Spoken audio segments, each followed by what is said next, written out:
চোৱাচোন সেউজীয়া দলিচাখনি দেখিবলৈ কি সুন্দৰ নানান ৰঙীন ফুলবোৰৰ ওপৰত বিভিন্ন পখিলা শুহি আছে ফুলৰ ৰস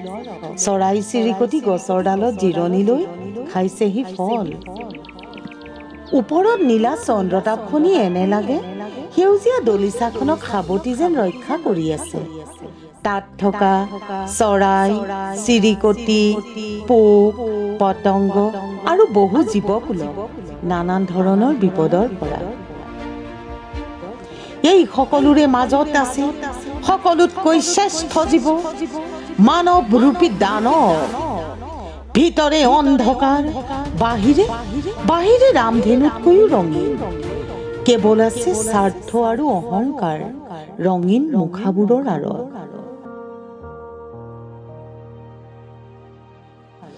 প্ৰকৃতিৰ পৰা জন্ম লোৱাজনে কিদৰে মাতৃক উলংগ আৰু ধৰ্ষণ কৰে প্ৰকৃতিক ভাল পোৱা সকলক সুধিছো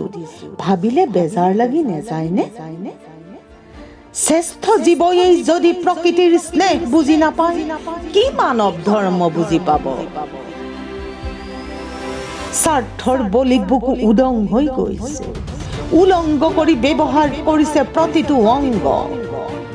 চকুমুদি সহ্য কৰিছে এই কাণ্ড কাৰণ নিজ সন্তানক যেন মাতৃয়ে অপকাৰ কৰিব পাৰে যিজনে অপকাৰ কৰে